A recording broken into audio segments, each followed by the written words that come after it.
Hello friends, my name is Simran और मैं आप सबका अपने चैनल पर वेलकम करती हूँ। फ्रेंड्स, आज हम बहुत सारी बातें करेंगे। जैसे कि सबसे पहले मैं ये बात करूँगी कि जो भी इंसान जिस तरीके की उसकी सोच होती है, जिस तरीके का उसका मन होता है, वो सारी चीज़ें हमें उसके अंदर से दिखाई देती हैं, चाहे वो बोले चाहे ना बोले। जो स्पिरिचुअल लोग होते हैं, जो भगवान को सरेंडर कर देते हैं या उनको जो गाइड किया जाता है, उसके हिसाब से वो सारी पिक्चर ही क्लियर हो जाती है। मैंने बहुत सारी चीज़ों में बहुत संयम से बात की, बहुत संयम रखा कि मैं वो चीज़ें ना बोलूं जिससे बहुत बवाल भी हो सकता है।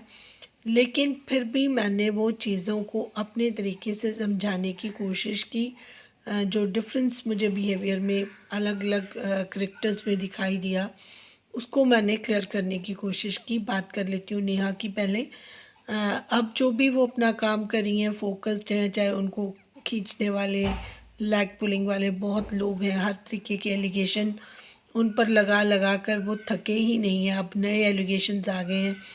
कुछ एक बात ये भी शुरू हुई थी कि उन्होंने कोई प्रमोशनल किसी का किया था प्रमोशन, और लोग उनके पास गए और उनकी देखिए बहुत सारे एड्स, बहुत सारे एक्टर्स वो चीज़ें यूज़ भी नहीं करते। एक बार जो चॉकलेट के एड्स करने वाली आलिया जी हैं, वो गई थी कपिल शर्मा के शो पर, और वहाँ पर जब उनको कुछ स्वीट कुछ कोल्ड ड्रिंक या कुछ इस तरीके से सर्व किया गया था, तब उन्होंने कहा था कि इसमें मीठा है। तो मतलब वो बहुत उन्होंने शाउट करके रिएक्ट किया था।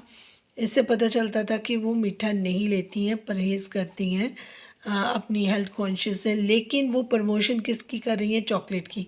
तो इसका मतलब ये तो नहीं है ना कि वो चॉकलेट उन्होंने कभी खाई नहीं होगी या ओकेजनली नहीं खाती होंगी, क्योंकि वो उनका अपना एक प्रोफेशन ऐसा है कि जिसमें वो बहुत ज़्यादा चीज़ों को इनटेक नहीं करती होंगी, है ना? तो ये नहीं है मतलब कि वो कभी फेस्टिवल पर, त्योहार पर कभी वो चॉकलेट का नहीं खाती होंगी, है ना? कोई स्पेशल मोमेंट पर कोई छोटा मोटा बाइट नहीं लेती होंगी। अगर उनको लगा कि ये चॉकलेट वाला अच्छा है ऑप्शन, जैसे त्योहार पे राखी वगैरह के लिए उनके जो ऐड से गिफ्ट देने के लिए, तो ये हमने डिसाइड करना है कि हमें ये वाला जो एक ऑप्शन मिला है उसको हमने एक्सेप्ट करना है या नहीं। पंडितों के बारे में बहुत सारे लोगों को पता है कि उनके ऊपर टाइम वेस्ट करने वाली बात होती है, उतना वो करते हैं। मैं सबकी बात नहीं कर रही, मैक्सिमम जो सोशल मीडिया जो असल पंडित होते हैं वो उनको ढूंढने की ज़रूरत नहीं पड़ती। वो भगवान की कृपा से आपको न कहीं से खुद मिल जाते हैं। जब आप फाइंड आउट करते हो या फिर इस तरीके से आप चलते हो जिस रास्ते पर कि हम कुछ पैसा दे दें, तो पैसा देकर आपके लिए कोई भी आपका सुख नहीं खरीद। कोई भी आप जितने मर्जी आप दुखी हो, जो प्रार्थना आप खुद कर सकते हो, जो कनेक्शन आप भगवान के साथ खुद बना सकते हो, कोई भी नहीं बना सकता। ठीक है? उनका काम है कि उनको कोई अप्रोच करता है, उसका उनको पैसा मिलता है। जैसे मिस्टर सीनियर और मिसेस सीनियर ने बताया कि हमारा ये काम है, इसको काम की तरह आप लो। आप इसको, इनके चैनल को एंटरटेनमेंट की तरह लगो देखो। अगर आपको उनकी कोई चीज़ अच्छी लगती है उसको अडॉप्ट करो, जो चीज़ नहीं अच्छी लगती उसको स्किप कर दो। लोग आर्ग्यू करने जाते हैं, कमेंट्स में अपनी राय का इजहार करते हैं, जिनको अच्छा लगता है अप्रिशिएट करते हैं, जिनको कोई ऐसी बात नहीं अच्छी लगती वो उनको गाइड भी करते हैं कि नहीं आपको ये नहीं करना चाहिए, आपको ये करना चाहिए। जो अपना अप्सरा मॉम के चैनल पर बहुत लोग कमेंट्स करके आ जाते हैं, पॉजिटिव नेगेटिव, और उसका असर होता है कि उनके घर में वो चीज़ें होती हैं, उनकी तब्दीली आती है, चेंजेस वो लेके आती हैं। मुझे वो चीज़ें बहुत अच्छी लगती है, अगर कोई गाइड करे और कोई अपने आप में उस चीज़ को चेंज लेके आ जाए। तो इस तरीके की तो बात होती रहती है सोशल मीडिया पर। बट नेहा ने किसी को ये नहीं बोला कि आप अंधे कुएं में छलांग लगा दीजिए। ऑप्शन सब जगह पर है। एक नेहा नहीं, बहुत सारे लोग और पंडितों की ऐड लगाते हैं, उनका प्रमोशन करते हैं। लेकिन ये हम पर डिपेंड करता है कि हम कितने स्ट्रॉन्ग हैं मेंटली, हमें कितनी नॉलेज है, हम कितने अवेयर हैं दुनिया से, ये सारी बात हम दूसरे पर नहीं छोड़ सकते। चाहे हम कितने भी दुखी होंगे, लेकिन हमें अपना रास्ता थोड़ी ना भटक लेना है। हमें अगर मंदिर जा रहे हैं, मंदिर में जाकर आपकी बात नहीं सुनी जा रही, तो हो सकता है भगवान के कुछ प्लान हो आपके लिए, कोई ट्रांसफॉर्मेशन करना हो, कोई आपको एक स्थिति से निकाल कर दूसरी जगह, तो वो एक चीज़ अगर ख़त्म नहीं होगी तो दूसरी स्टार्ट कैसे होगी। तो आप भगवान पे शक मत करो, किसी के चक्कर में मत जाओ। अपना डायरेक्ट कनेक्शन जो बनाना चाहते हो आप उसको बनाओ, ठीक है। अपने आप को क्लियर रखो। दूसरों पे इल्ज़ाम लगाना, दूसरों को गलत बोलना, है ना, वो हम अपने लिए ही वो चीज़ें इकट्ठी कर लेते हैं।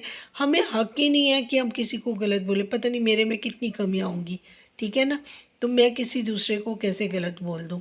हाँ, जो चीज़ क्रिटिसाइज़ की जा सकती है चेंज करवाने के लिए, उसके बारे में बात होनी भी चाहिए।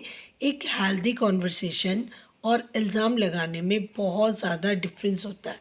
तो अपनी बात को तरीके से हम रख सकते हैं कि जी ऐसी बात है, आप इसके बारे में देखिए क्या कर सकते हैं। कोई कॉन्टैक्ट नंबर है या कुछ है, या आप उनसे बात कीजिए कि अब मेरा नाम यूज़ हुआ है, तो आप बताइए कि आपने उसके लिए क्या किया या नहीं किया। एक जो आपके पास पर्सनल फ़ोन नंबर भी सबके हैं, आप लोगों की बात भी होती रहती है ना, तो आप उनको वहाँ पर भी बोल सकते हैं कि आप अगर उनके लिए किसी की हेल्प करना चाहते हैं। अगर आप इसको कंटेंट नहीं बनाना चाहते, तो आप इस चीज़ को अवॉइड कर सकते थे। जो मुझे पर्सनली लगा, तो मैंने इसके बारे में बात की है। और दूसरी बात कि जो भी मैं ऑडियंस सबसे ये बात बोलना चाहूँगी कि जो भी आप करते हो उसकी ज़िम्मेदारी आपकी है। आपके कर्मास बन रहे हैं। किसी की बुराई करनी, पहले तो मैं किसी, मुझे आप बोलिएगे या जो भी मैं बात बोलती हूँ अगर आपको वो नहीं अपील करेगी या नहीं ठीक लगेगी, क्या आप उसी बात को लेकर पकड़ कर बैठ जाओगे? नहीं ना। जो बात आपको मेरी अच्छी लगेगी आप उसका अनुसरण करोगे, उसको कॉपी करोगे, मुझे भी अच्छा लगेगा। और मेरी बात ये है कि मैं कोई भी बात बोलूँगी आपको फैक्ट्स के साथ बोलूँगी। जो मैंने एक्सपीरियंस किया है, जो मुझे गाइडेंस होगी, मैं उसको आप लोगों के साथ शेयर करके बहुत खुश होती हूँ। क्योंकि मैं चाहती हूँ कि जो बेनिफिट्स मुझे मिल रहे हैं, जो सुकून मुझे है, जिस मज़े में मैं हूँ, जिस तरीके से मुझे ब्लेसिंग्स मिली हैं, जितने भी लोग हैं वो सारे ब्लेस हों, है ना। एक लड़की है, उसका ना आईडी गैंग करके कुछ बच्चे रख लेते हैं, उस तरीके का है। बट वो नीट की तैयारी कर रही है, किसी और जगह पर अपनी फैमिली से दूर है, किसी रिलेटिव के घर में। और अक्सर मुझे वो मैसेज करती रहती है, जब भी उसको जाना होता है, डाउन फील करती है, एग्ज़ाम्स होते हैं तो वो मुझे मैसेज करती रहती है।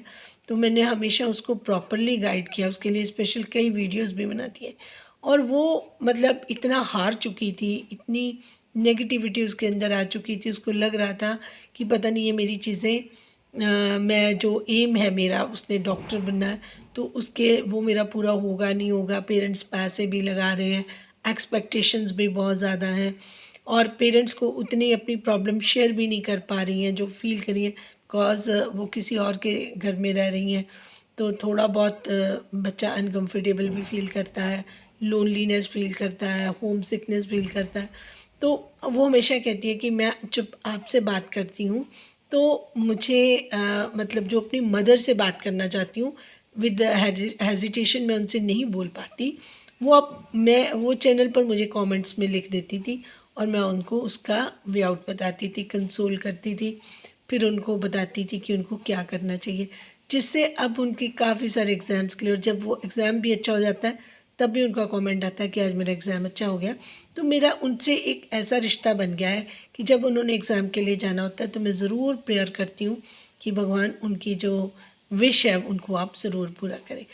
एक उनका अपनी आस्था भगवान के ऊपर, मैं सिर्फ मीडियम हूँ, सिर्फ मीडियम के साथ अगर आप चल रहे हो, ठीक लग रहा है तो आप उसको एक्सेप्ट कर लो, नहीं अच्छा लग रहा तो आप उनसे दूर हो जाओ। चाहे मैं हूँ, चाहे कोई भी बड़ा छोटा कोई भी चैनल हो, मैं उसके बारे में ही बात कर रही हूँ। अब एक बात चल रही है जो सोशल मीडिया पर एक इन्फ्लुएंसर ने कोई अपनी बात बोली है इस तरीके से, जो बिल्कुल भी असभ्य है, बिल्कुल भी बोलने लायक नहीं थी। अब बात प्रश्न कहा जाता है कि इनके पेरेंट्स के ऊपर, कि इनके पेरेंट्स ने इनको अच्छे से इनकी परवरिश नहीं की है।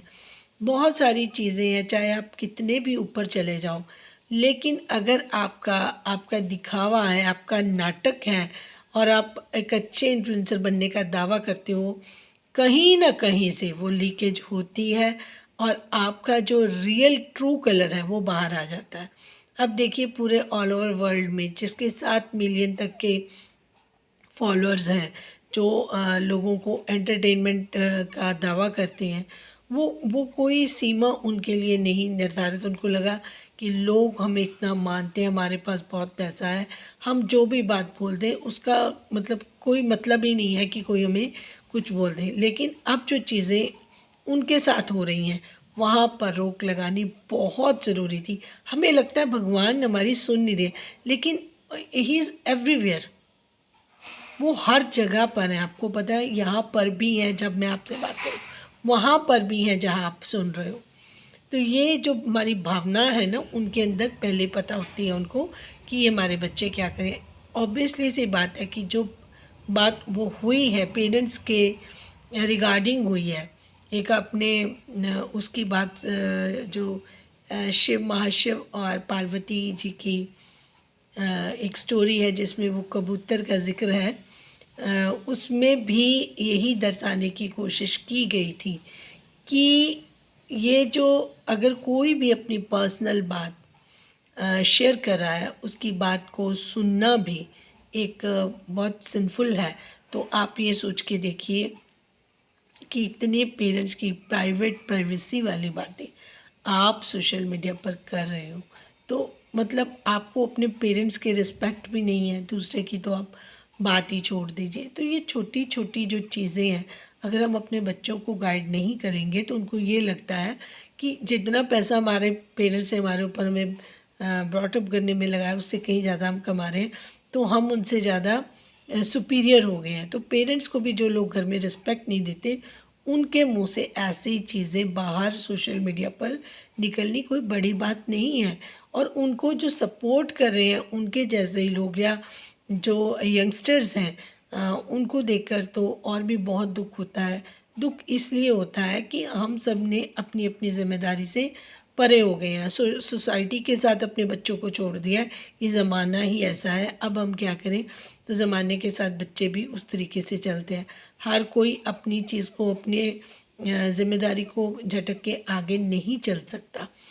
अब मैं बात कर लेती हूँ अप्सरा मॉम की। उनका भी मैं देख रही हूँ डे बाय डे मुझे उनकी काफ़ी चीज़ों में काफ़ी बदलाव नज़र आ रहा है। उनका बिहेवियर में भी वो अपने तरीके से जो कोशिश करती हैं, लोगों के कमेंट्स देखती हैं, अपने बिहेवियर में, अपनी फैमिली के बिहेवियर में चेंजेस लाने की कोशिश करती हैं, घर का माहौल ठीक रखने की कोशिश करती हैं, घर को क्लीन कर रही हैं, साफ़ बना रही हैं। तो उनके घर में भी पॉजिटिविटी बहुत आ रही है, मंदिर भी साफ़ हो रहे हैं, कान्हा जी को भोग लग रहा है, जो पहले नहीं लग रहा था। मंदिर साफ़ नहीं हो रहा था महीनों से, किचन गंदी ही रह रही थी, सिर्फ वहाँ पर खाना ही बन रहा था। और घर में चूहों की भरमार कब होती है? जब आपका घर साफ़ सुथरा नहीं होता। एक एक कोना वो आप खुद साफ़ कर रही हैं, बहुओं के रूम तक वो साफ़ करने गई हैं।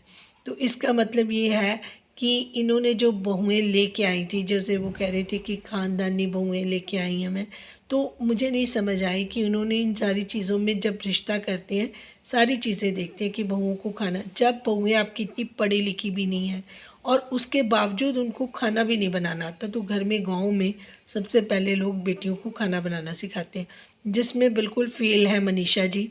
और अगर कुछ रंजना जी बना लेती हैं, लेकिन उनको यही नहीं पता कि अपना जो किचन है उसको कितना क्लीन रखना है और किस तरीके से अपने रूम की सेटिंग करनी है। जब वो गई, सारा सामान इस तरीके से बिखेर कर जब वो गई, देखने वाली थी कि उनके घर में चूहे भी हैं, रूम में चूहे हैं, साड़ियाँ कट जाएंगी या कुछ, किसी चीज़ की वैल्यू नहीं है। बस उनको ये लगा रीलें बनाओ, पैसा कमाओ, पीछे क्या हो रहा है कुछ नहीं पता।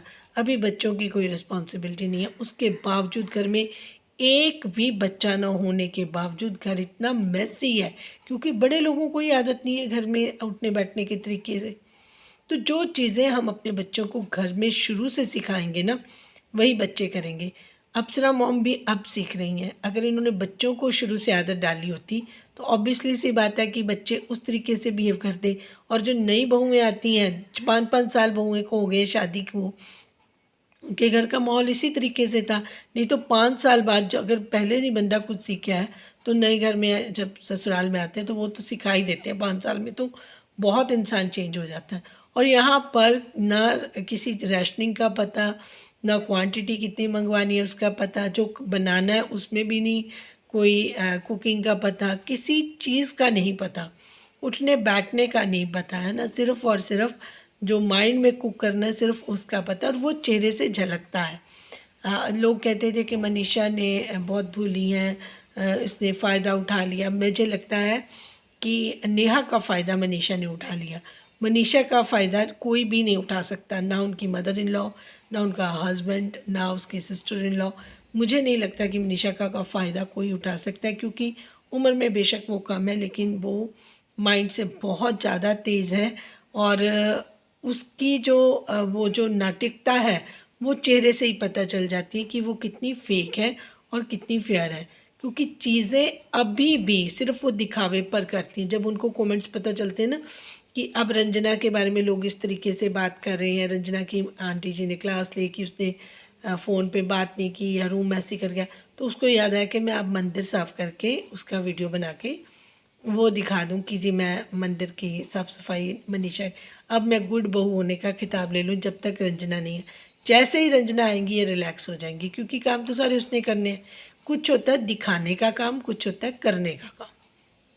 ठीक है, वीडियोस उसने भी देखी होंगी, कमेंट्स उसको भी आए होंगे, लोगों ने बात उसको भी की होगी, पता उसको भी लग गया होगा मेरे पीछे क्या क्या चीज़ें हुई हैं। मैं ये नहीं कहती कि अप्सरा मॉम ने गलत किया, उनका रूम दिखाया, अच्छी बात की उन्होंने। ये सारी कुछ इसलिए किया ताकि ये इन फ्यूचर उनके घर में सुधार हो जाए, उसमें उनकी कोई गलती नहीं है। लेकिन इस चीज़ का फ़ायदा कौन उठा रहा है? मनीषा उठा रही हैं। तो वो उतनी अच्छी बहू नहीं है जितनी अच्छी वो दिखाने की कोशिश में लगी हैं। अगर वो बड़ी बहू होकर सही तरीके से पहले से डे वन से, जैसे वो आंटी जी ने सुना तो दिया कि पहले चाय 6 बजे मिल जाती थी, हम बिना ब्रश करके पीते थे। अब रंजना की ये चाय 8 बजे मिल रही है, अब हम ब्रश करके चाय पी रहे हैं। तो उन सारी चीज़ों से उनका तरीका है अपना एक बात करने का, कि वो जो भी मैसेज अपना थ्रू सोशल मीडिया लोगों के पास जाएगा, फिर लोगों से रिवर्स में कमेंट आएगा, फिर जाकर हमारे घर की जो तरीके तौर तरीके वो चेंज होंगे। क्योंकि इनको पता है अगर बिना सोशल मीडिया के वो बात कहेंगी तो कोई सुनेगा नहीं, कोई मानेगा ही नहीं। ठीक है, तो ये इनके अलग अलग तरीके बने हुए हैं जिनसे ये अपनी चीज़ों को सोशल मीडिया के ज़रिए अपने परिवार के मेंबरों को मनाने की कोशिश करिए। अगर डे वन से सजने संवरने के अलावा अगर अप्सरा मॉम को घर की क्लीनिंग, ये सारी चीज़ों का शौक़ होता और लोग सोशल मीडिया पर कमेंट्स ना करते, तब इनको पहले से होता, तो इनकी बहुओं को भी होता कि नहीं ये चीज़ें ज़रूरी हैं, ये करनी है। इन्होंने सिर्फ बनने ठनने पर खुद ज़ोर लगाया। इनको देखकर बाकी भी जो इनके घर की बहुएँ आई हैं उनका भी ध्यान सिर्फ इसी तरफ है। कहते रंजना को तो टाइम बहुत लग जाता है कि वो इतना ज़्यादा अपने आप को रेडी करने में लग जाती हैं, या अपने आप को बहुत अच्छा दिखाने में उनको इंटरेस्ट होता है। तो उनको उतना इंटरेस्ट अपने घर की साफ़ सफाई में बिल्कुल नहीं होता। अब वो गाँव के घर का भी कह रही हैं कि मुझे ही देखना पड़ेगा, जब तक मैं हूँ मैं सब देखूँगी, मैं यहाँ स्कूल खोल दूँगी। जब तक आपके बच्चे आपके साथ उस तरीके से शुरू से आपने, जब शादी से 5 साल पहले जाइए, अगर आपने वैसा माहौल घर का रखा होता, पूरा कंसंट्रेशन होता, पूरा फोकस होता फैमिली पर, और बहुओं को सिखाया होता कि किचन ऐसे क्लीन करनी है। आप 5 साल से उसी किचन में खाना खा रहे हैं, आपको सडनली लगा कि ये चीज़ें हैं। उस दिन उनका जो मिस्टर सचिन है, उन्होंने तो बोर्ड साफ़ किए, वो इतने गंदे बोर्ड थे, किस तरीके से वहाँ पर हाथ लगाने का किसी का मन करता होगा। तो ये सारी चीज़ें हैं। अगर पढ़ी लिखी नहीं है बहुएँ, घर में होमली हैं, तब भी उनको ये नहीं पता कि किस तरीके से रख रखाव करना है, अपने बेड की चादरें चेंज करनी है। सारी चीज़ें आपने खुद बताया कि इस तरीके के हमारे के घर के हालात हैं, और जितना सामान पड़ा होता है अननेसेसरली वहाँ पर पड़ा होता है। तो ऐसी शिक्षा जो आप, जिसमें आप बहुत ज़्यादा ज़ोर लगाती हैं कि हम बहुत एजुकेटेड हैं, तो उसका क्या फ़ायदा जब आपको उठना बैठना ही नहीं आया, आपको डील नहीं करना आ रहा, आपको रिलेशनशिप मेंटेन नहीं करने आ रहे, तो उन सारी चीज़ों का कोई फ़ायदा नहीं है। अभी भी मैं आपको ये चीज़ें बता रही हूँ कि जितना भी आपको व्लॉग्स देखने को मिल रहे हैं वो सब बनावटी हैं, सब दिखावे के हैं, उसमें रियलिटी है ही नहीं। सिर्फ वीडियो बनाने के लिए वहाँ पर बैठकर आपस में बातें होती हैं, अदरवाइज़ कोई किसी के रूम में नहीं जाता, कोई किसी के लिए कुछ भी करने के लिए रेडी नहीं होता। ये तो शुक्र मनाइए कि व्लॉगिंग के चक्कर में, क्योंकि सब व्लॉगर हैं तो कोई ना कोई घर का काम इनको दिखाना होता है, तो उस चक्कर में काम हो जाता है और जो रिश्तों में भी थोड़ी मिठास दिख जाती है, क्योंकि उससे कमेंट्स अच्छे आ जाते हैं। अदरवाइज़ इनका जो है वो इतना भी नहीं है। मिस्टर सचिन अपना बिज़ी हो गए काम में, और जो अपना मनीषा जी हैं वो उनका पीछा नहीं छोड़ती, चाहे रंजना नहीं है बट फिर भी उनको घर में ध्यान नहीं है। उल्टा वो सास से एक्सपेक्ट करती हैं कि आपने रंजना का रूम साफ़ कर दिया, मेरा रूम भी आप साफ़ कर दीजिए। मैं तो सुनकर हैरान हो गई। रंजना का रूम भी उन्होंने बस मोटा मोटा दिखाया, जो कूड़ा करकट था उसकी दहलीज पर ही रखा हुआ था रूम की, वो उन्होंने क्लीन नहीं किया। क्यों? क्योंकि वो एक कंटेंट बनाने के लिए सफाई हुई थी, रियल में सफाई नहीं हुई थी। वो सारा कूड़ा उन्होंने खुद दिखाया कि ये पड़ा सारा कूड़ा, और मनीषा एक्सपेक्ट कर रही हैं कि मेरे रूम की भी सफाई हो। तो ये सारी चीज़ें बताती हैं कि उसमें रियलिटी कुछ भी नहीं है। जहाँ पे रियल चीज़ें जिसकी नज़र आती हैं मैंने वो भी बता दी कि उसके तो चेहरे से ही पता चल जाता है कि जो नूर आया है वो जो अपना क्रीमे की जिसकी वो कर रहे हैं, अपना प्रमोशन की थी जिसकी मिस्टर सचिन ने पहले, है ना, फिर उसके बाद नेहा ने करी थी, मनीषा ने करी थी। वो सारी चीज़ों का फ़र्क सिर्फ नेहा पे क्यों नज़र आ रहा है, मनीषा और मिस्टर सचिन पर क्यों नहीं नज़र आ रहा? जिस क्रीम की उन्होंने प्रमोशन सब ने एक जैसी की थी। क्यों? क्योंकि ये क्रीमों से लगाने से चेहरे पर ग्लो, आपके चेहरे पर वो नहीं दिखेगा, और आपका अच्छा जब तक आप अंदर से साफ़ नहीं होंगे, अंदर से क्लियर नहीं होंगे। जब आप चीज़ें गलत चीज़ें कर कर अपने आप को खुद को अच्छा दिखाकर वाहवाही लोगे, सब्सक्राइबर बटोरोगे, अपना चैनल बड़ा करोगे, तब तक उसमें फ़ायदा किसी का नहीं होगा। आज मैंने रजत शर्मा जी को सुना, जो आपकी अदालत जिनका शो है, उन्होंने ये बोला कि जो छोटे-छोटे चैनल हैं ना, उनको कोई नहीं सुन के राज़ी, उनको वो जल्दी ग्रो भी नहीं करते। लेकिन जहाँ पर गालियों की बौछार होती है, जहाँ पे असभ्य बातें होती हैं, जहाँ पे चीप लैंग्वेज यूज़ होती है, वहाँ पर जहाँ गाली गलौच होती है, वो चैनल बूस्ट करते हैं। क्यों? क्योंकि लोग सुनना वो चाहते हैं। हम तो ये हैरान हो जाते हैं सोचकर कि लोग नेगेटिविटी की तरफ भागे जा रहे हैं, पॉजिटिविटी की तरफ देखना भी नहीं चाहते। तो ये बड़ा डिफरेंस है। तो अगर हम अपनी फैमिली को, अपने बच्चों को, अपने परिवार को प्यार करते हैं तो हमें वहाँ से शुरुआत करनी है। धीरे धीरे सब लोग अगर अपने घर को अच्छा करने की कोशिश, पॉजिटिव सोच के साथ आगे लेकर जाने की कोशिश करेंगे, तो देखिएगा बहुत जल्दी सतयुग वापस आ जाएगा, जो मेरा विश्वास है। मुझे ऐसे लगता है कि एक एक जोत से जोत बढ़ती जाएगी और सब जगह रोशनी ही रोशनी हो जाएगी। इसके लिए हम सबको प्रयास करना है, एक मेरे या एक आपके नहीं, हम सब के प्रयासों का ये नतीजा निकलेगा कि हमारा जो देश है वो सोने की चिड़िया भी बनेगा और अभिमान से भी रहेगा, और उसको कोई भी ऐसा बात नहीं बोलेगा कि इस देश के जो बच्चे हैं वो सभ्य नहीं हैं, या वो कोई भी इस तरीके की बात अपने पेरेंट्स के लिए या किसी के लिए भी बोल सकते हैं। Thank you so much for watching. जिनको मेरी बात समझ आई है, कुछ अच्छा लगा है, वो अपनी राय का इज़हार करें, और चैनल को लाइक, सब्सक्राइब और शेयर भी कर सकते हैं। Thank you.